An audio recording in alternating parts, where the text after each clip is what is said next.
We're coming in hot to give you our hot takes on all the latest mental health news. From headlines and memes to developments and breakthroughs. We go into this show blind with the hopes of learning something new. Before sharing some bunny hugs. And leaving with our eyes wide open. I'm Nick. And I'm Todd. And this is Mental Health Headline Hot Takes. We're glad you're here. Hello, everyone. Welcome to a new episode of Mental Health Headline Hot Takes. I'm Nick. I have Todd here. And we're spinning the wheel to make the deal. Or you can say stop again. If I'm being predictive here, based on past experiences, I will not have any chance of winning this spin. But stop. Spin again. Stop. Nick goes first. Oh, wow. Okay. I guess if you complain enough, the wheel unrigs. So mine isn't exactly an article today, but I thought this would be interesting to talk about for you and I. The UCAN Foundation, Unscripted Cast Advocacy Network, celebrated its 1-year birthday recently. Happy birthday. Thank you. And it's this, along with a lot of other things going on, have really sort of gotten me thinking a little bit differently about this stuff and my role. So for those of you who don't know, I started the UCAN Foundation with a few other folks, co-founded, I should say. I co-founded the UCAN Foundation. And the purpose was in response to my experience on Love is Blind and post Love is Blind and the aftermath and the giant gap that I saw in several areas of that whole process, right? So the UCAN Foundation is dedicated to providing mental health services and legal services to past, present, and future reality cast members because the industry is very exploitative. It's a churn and burn. It's cheap. And somehow cast members are oftentimes exploited. I wouldn't be surprised to find out if some actually got exploded. So we're getting there. But in terms of that, we're also advocating for change in the industry. So the industry of reality TV has escaped any regulation or labor laws that are in the workplace. So they can really get away with having people work long hours, do things that are unsafe. They're very manipulative of people and their mental health, their triggers. And so this was my response to leaving the reality TV industry better than I found it and paving a road as a path for others to follow so that we can come together and change this industry and make it less exploitative. People's lives literally get ruined. But the reason I wanted to bring this up today is, so I was once again featured in an article, pretty much an essay expose of whether or not Love is Blind is a toxic workplace. And in this article, which I will link below, this article is headlined, "Is Love is Blind a Toxic Workplace? Reality TV contestants are barely paid and the experience can feel like abuse. Former cast members of Netflix mega hit are speaking out and calling for solidarity." And this is by Emily Nussbaum, published May the 20th. So I wanted to kind of tie all this together for two reasons of things I wanted to say. One, looking back on the progress that the UCAN Foundation has made and the impact we're already having on the industry. And I could list those. There's also a link to our post on our Instagram that has more of this information, but we've really made an impact in so many ways in the industry just by being vocal and giving people space to be vocal. We've had over 100 cast members that have come to the UCAN Foundation to speak with us. All over the course of a year, we have hundreds of mental health professionals that have joined our network across all 50 states. We have dozens of lawyers and attorney firms from a labor perspective and entertainment perspective that are in our database. We've connected cast members with those mental health services and with legal support in so many ways. And what this year that went by really quick for me, and then tied up with this article, it really has me reflecting on the work. And I'm not someone who likes to take a lot of credit. I'm not someone who, I'm a reluctant leader, I say often, where I'll lead when no one else will, but I will give every other person the opportunity to take ownership and leadership on something before I do it. That's kind of what I felt happened here, right? I had to do it because somebody had to do it and no one else was doing it. So this and a lot of my thought lately in my own head has been, why am I doing this? And what is my purpose for doing this? Right. And so the year, the article, my own reflections, as you know, I trauma response, keep myself very, very busy all the time. So I don't have to sit with my thoughts. So I've been trying to do that. And what I've realized is that my story is in the middle of my story. And I get goosebumps when I say this because this is it's like a hard thing to realize. I thought when I was divorced publicly and everything didn't go the way that I had planned and my whole life was disrupted and my whole life was ruined, that the end of my story was getting away from all of this and getting back to my reality and getting back to the way my life was before any of this. And Mm-hmm. I realized through this last year that I'm in the middle of my fucking story. And this is my story that I have um, reluctantly taken back control of by not being silenced by NDAs and recognizing the legalities of all of this and doing all this work that I've been doing. And so, not to toot my own horn, but this is my story and I'm in the middle of it and I'm the one telling it. It's not going to be some reality TV show. It's not going to be the media. It's going to be me. And I'm leading here. And there are people, and someone called me a trailblazer the other day. And I like the term because I stepped up when no one else would. I risked everything because I felt like I had nothing to lose. And now there's more and more people speaking up. There's more lawsuits for illegal activities from reality TV, and there's more and more coming all the time. There's more coming. Like I know of more coming that we've helped with throughout the UCAN Foundation. So um, that and just the little tweaks and changes that we've seen, like Love is Blind cast members are getting aftercare therapy paid for now. Now there's some shady ass caveats that they try to put with that, but like that was nearly impossible for me to find when I was going through that. And so I am proud of us celebrating 1 year. I'm proud of the progress we've made. I want to be clear too, like this isn't for me. I will not get anything out of this except finishing my fucking story. And yeah, it's amazing to look back on the accomplishments. It's amazing to know that it was all like done out of passion, like there was no money made. And so kind of all of this stuff coming together has made me realize that my legacy, which I've been thinking about a lot lately in all of this, is my legacy is that I'm turning my experience into serving others. Yeah, that's all with UCAN. Hmm. And I guess the birthday kind of helped me with everything else going on, reflect on all of that. And I just wanted to share that we're changing this industry, and everyone who is with us and everyone who's supporting us and in solidarity with us, this is all of you too. You're part of this story. So, I just wanted to say happy birthday, UCAN. Congratulations to honestly myself and all of the other people that have helped make this thing float. And we've started to see real change.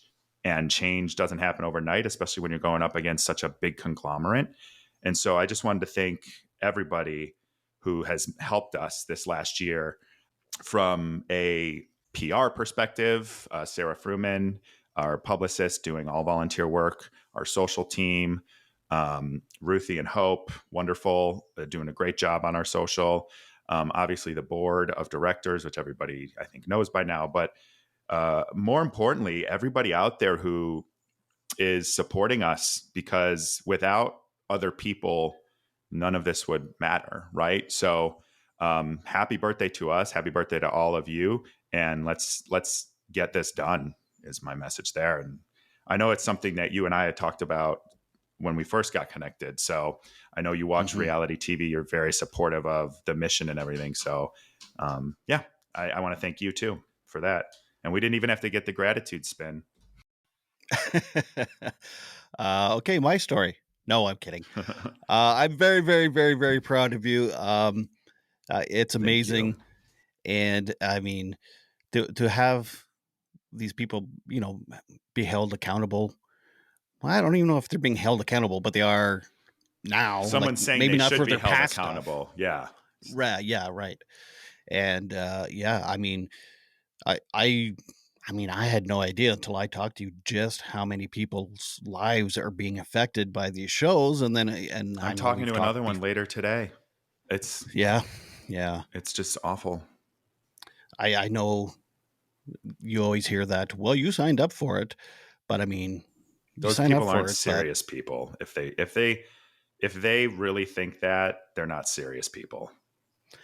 yeah, I mean, I've signed up for stuff and didn't realize what that exactly entailed and what Exactly. what was going to be the what's it called, collateral damage afterwards and Right. stuff. And so, and I mean, this is minor stuff I'm talking about, and like my life didn't change. Whereas like folks like you who thought, oh, this would be a cool adventure, and here's the contract, whatever you sign it, and then And I read the yeah, contract too. Like, this is like people drive me nuts because they speak about this like they have any idea, even though they've never experienced it.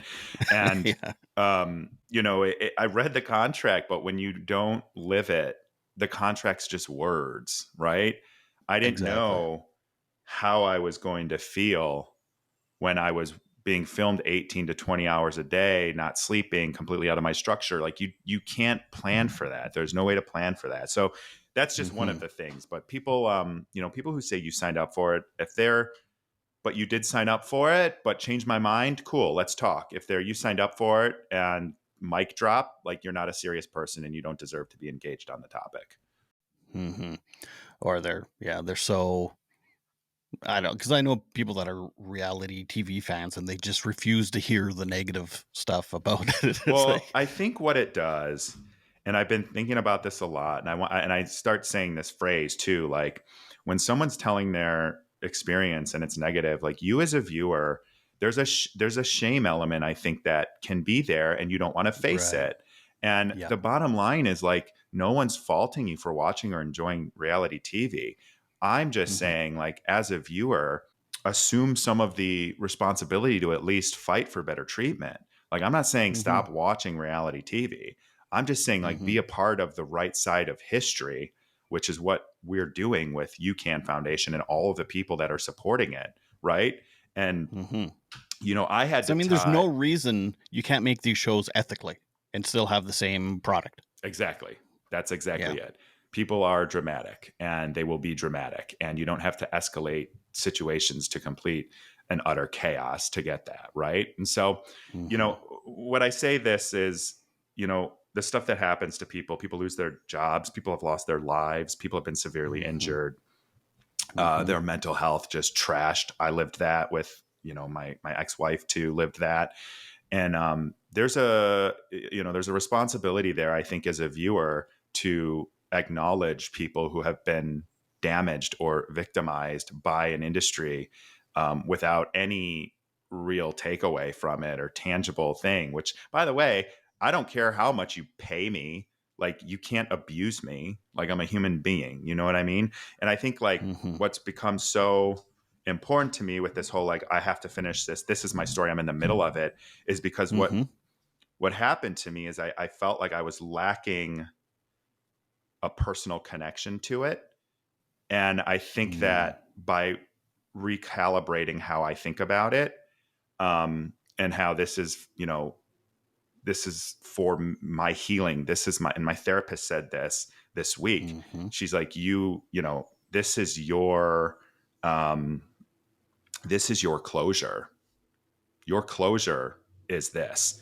So that's where I was like, oh my God, I'm in the middle of my book. And until I get to the end of this, until there's a real reckoning, if you will, then Hmm. I'm in the middle of the story. And so my closure comes from leaving reality TV better than I found it. And I won't ever be able to close this door until I do that. And so that's what I mean by Mm. finishing my story. It isn't about Yeah. me, but it has to be a personal connection to me. And those people who think they know anything about it or don't want to have their eyes open to it or are that like just get out of the way. Like that's all I have to say Mm-hmm. to you. Get out of the way.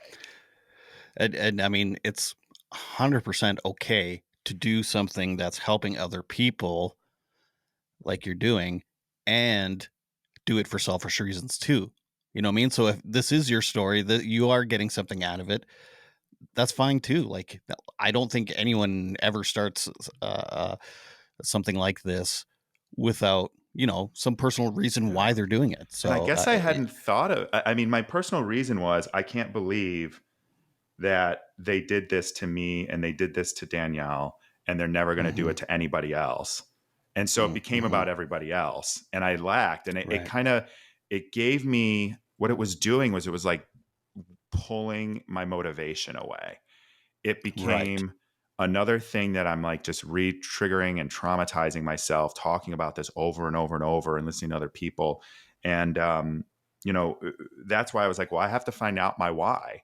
Like if I don't have a why for this and my why is other people, that's not going to work for me long term and I'm going to leave. And I considered it a lot. I considered just kind of withdrawing from it and trying to get out of it. But now I have a new look at it, and it's been a year of head in the sand, fighting for all this stuff, doing all these interviews, talking to all these cast members, paving the way for these lawsuits and paving these ways to get labor law changed and all of this stuff. And it just became very almost transactional. And I would say this to anyone too, like when your life and what you do becomes transactional, I would take a step internal and make sure this is something that actually has some meaning to you and fulfills your values. Because it's very difficult if you don't have a personal connection to something that's taking up so much of your time. Hmm. And I found myself sometimes kind of doing the opposite, where it's like I started the podcast and I'm talking to people for me. Mm-hmm. It was like very selfish reasons why I started it. And then people are telling me, like, oh, you're making a difference and you're doing, all these wonderful And it things, adds a getting level of positive feedback. responsibility that you have too. It does, and it's like, well, that's just bonus because I mean, people are getting something out of it, Yeah. awesome. But really, I kind of started it because I needed free therapy. It was part of my heal. It was all of that, yeah. Yeah. But it's okay. Things could be more than one thing. Right. So That's exactly. yeah, yeah. Well, So, congratulations, man. well, thank you. Thank you. I'm incredibly proud of you, and I'm incredibly proud of everyone involved with the UCAN. And I mean, I shudder to think if you hadn't started UCAN, I mean, it would just be continuing, right? Like, And the amount of people that have told us that, it's hmm crazy. And that's the thing too, like with you and what you're saying with your podcast, there's like a level of responsibility that I feel when people are like, thank you, lead me, we trust you, I trust you with my story. Like the amount of like the podcast I'm recording later today, like I told this person, thank you for trusting me. I always tell them, thank you for trusting me with your story. hmm Because the thing with reality TV, and a lot of people get quote a villain edit, they feel misrepresented. And I know everyone can relate to like feeling misrepresented or like someone doesn't understand you or you're not being seen or you're not being heard. But hmm when you're made, edited that way to be misrepresented on purpose to a large audience across the whole world, the element of you speaking and with the NDAs and with all the potential legalities of it, the fact that you choose to speak against a narrative that everybody has a belief in true, like there's responsibility that comes with that. And if I come in and I don't give someone the space to tell the truth of their story or of their narrative of who they are, I'm no better than the production company, right? Like I'm no hmm better than that. And so I take a lot of there's a lot of responsibility with this too. So it's like the for same with sure. you have people you're helping with your podcast. it gives you a level of responsibility to do right by those people and your guests and yourself and all of that. Mm-hmm. Yeah. Yeah. Yeah. I could get into more of that stuff, but like, I'm always very careful. I'm not exploiting my guests. I'm Right. trying to, even though they might have a fantastical story or something, but it's like, you don't want to, I don't want to do that. But Well, I have this personal policy too, which people, man, we're getting some wild looking weather out here today. I have this personal policy with like reality cast members. I don't actually ask them to come on my podcast unless right. they express interest or ask, because Mm-hmm. I don't want them to think that I am trying to exploit them Mm-hmm. for Right. my own podcast. My podcast doesn't make any real money, so it's not even I've Oh, I accepted know that. that. Yeah. But yeah, it's yeah, because I don't want to exploit people for myself or for UCAN either. It's just not Mm-hmm. it's not in my nature. So The part I love about what you did with UCAN was you've given people permission to openly talk about this stuff and, yeah. shed light on what was happening and is happening and what needs to be changed. So, like I said, like those 100 people that reached out to you, they would have had nowhere to go over this That's last what they year. And most of them say that. you've, by being that trailblazer, you've given permission for other people to go, wait a minute, my time in reality TV kind of sucked, or the outcome of being on the TV sucked, and Yeah. I was taken advantage of. So And my hope kudos. too is the way I'm thinking about it now is like, and this is from a podcast guest that I had recorded with yesterday. Dr. Paul Rivera is his name, and he coined the trailblazer thing, right? And it's like you're making a road where there's no road, and you're building the road so there's a road for the people that come behind you. And that's kind of how Mhm. I think that resonated with me. So even if it is just a trail, even if it's not a road you've made yet, at least now you've gotten people on your side to then behind you improve that road even more. And Mm-hmm. behind them, there'll be someone that can improve it even more and even more. And pretty soon you'll have this, So you now know. you've basically put this road under construction for 100 years, like all the major highways in this country, in our country. Yeah. But yes, that's a great point. Oh, well, congratulations. Okay. So my story is it's called A Psychologist Explains the Issue with Mental Health, quote unquote, hyper awareness. It's Mark Travers, and this was in Forbes magazine. He says, despite this commendable shift towards openness, a strange trend has occurred. As our collective consciousness around mental health issues has expanded, so too has their prevalence. Are we inadvertently normalizing mental health struggles to the extent that they become an expected aspect of life? So we were kind of talking about this. I was going to say this is an Was it extension last of episode? one of the last couple. Yeah. He's and in doing so, we are exacerbating the very issues we want to address. Interpreting normal levels of anxiety as being indicative of an anxiety disorder may lead to behavioral avoidance, which can further amplify anxiety. This cyclical process of interpretation and symptom exacerbation then fuels further awareness efforts, ultimately creating a feedback loop of intensified focus on mental health issues. This prompts individuals to become overly alert, cynical, and on the lookout for anything that rings a psychological bell, creating a self fulfilling prophecy that is now referred to as the prevalence inflation hypothesis. So he said he thinks the major thing is social media, because I've gotten a lot of great education from social media, but people go on social media, they like these things, then the algorithm then shows you more of that stuff. Yep. So then you self-diagnose yourself. So then you go and see a doctor and they say, no, you don't have it. So now you don't trust the healthcare system that's already kind of failing in a lot of ways. And then you That's a go whole back to nother social layer. media to get validation, and the cycle continues. So that's his take on that. And it is concerning. Well, I mean, I think there's another layer to that medical piece too, where at least here in this country, big pharma is like they advertise like right.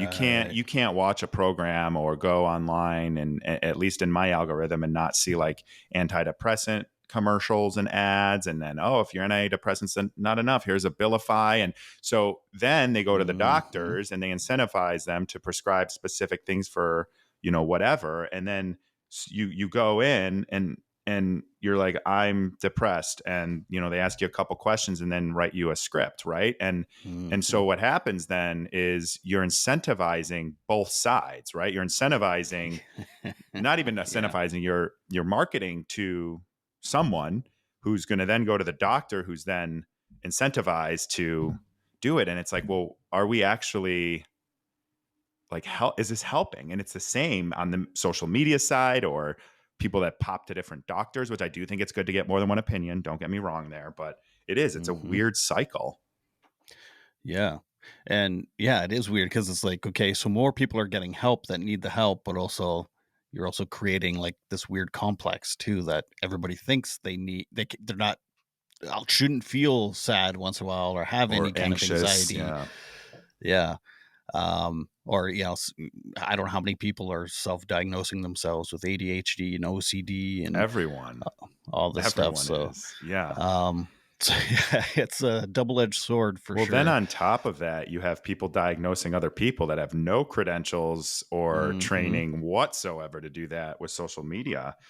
I do Mm-hmm. think it's like Dr. Isabel wrote an article about this, like for Psychology Today. I think it was Psychology Today. And she was basically saying, like, all of this therapy speak that people are using now is like creating new meanings for the words, essentially. Like Mm-hmm. every one of your exes isn't a narcissist. Like that's a real Mm-hmm. personality disorder that should be not thrown around the way that it is. Stuff like that. I think it can. I think we have to. Yeah. I Yeah, saw I a kind of agree with him. I think. this really funny video the other day on Instagram. I think I posted it on my stories, but it's like two women drinking wine and they're like, I think the waiter forgot her water. He's a narcissist. Oh, he is a narcissist. Yeah. He's not holding space for us. Oh, he's not. And they just, all these kind of Yeah. trendy psychological words they're throwing into this And I goofy feel video. like And sometimes people like wear it as a badge of honor. And well, that's and right. that's a fine line of like advocating, because I do see people like myself. I'm open about depression, right? But I Mm-hmm. don't wear it as a badge of honor. Mm-hmm. I don't think, if I do, someone tell me, but that's not my point with it, right? So I think that's Yeah. also a weird It's funny you line say to that toe. because he did mention that in the article too, that Mm, it is like it's almost like trendy, and so you have to get on that trend. And yeah, and a lot of people make it their identity. yes, that's what I was getting at. Maybe some people should, right? Like that is pretty much their identity. I don't know. It seems like it's my identity, but only because I have the podcast and But I'm you trying to don't. push mental health stuff. But Yeah, but I've I never don't know. heard you define yourself by it. Like that's, if you're making something your Right? identity, Yeah. you're Yeah. defining it. You're working within what you have and what you live with, right? And you're not Yeah. Yeah. using it as an excuse to get something, I guess, right? Or get special Sex. treatment or attention or anything like, yeah, whatever I that use might it for be. sex. I'm like, I'm so depressed. I need sex. I don't think that I don't think that one would work. They're like, oh well. Anyway, yeah, I don't think it would work either. So anyway, it was kind of nice running into that article because we just did kind of have that discussion, and he put it more eloquently than perhaps I did Yeah, earlier. it's a But fine line. I think it's a fine line of like finding the advocacy and the normalization, but not empowering self-diagnosis, diagnosis of others without credentials, and changing the literal meaning of words by misusing them. I think maybe any kind of major progress in anything, maybe there is a kind of a timeline of where it does become trendy, Mm-hmm. and then once the trend drops off, then how the movement started, God, or Yeah, why the movement started does stick. I don't know. right. Does that make sense? Yeah, no, it does. It So then, does. I mean, ultimately, I think it'll be a good thing once the trend kind of goes away. But anyway, so yeah, Yeah, we our shows are getting longer and longer. We're getting I more know. chatty. I think it's me. I'm finding things that are like You have hot takes on. Yeah, I actually have hot takes on. So. If you have any comments or articles or questions or feedback, please let us know. Our contacts are in the show notes. And if you would like to watch this episode, be sure to go onto Nick's YouTube Eyes Wide Open channel. Eyes Wide I Open believe. content. Yes. Okay. But the link's below. And yeah. Check out all the links. So until next time, thanks for listening and watching. Peace. This has been our mental health headline hot takes. We're so glad you came. Remember, when you heal yourself, you heal the world. Be sure to like this video, leave comments, and suggest articles for future episodes. Hit subscribe to Eyes Wide Open and Bunny Hugs and Mental Health.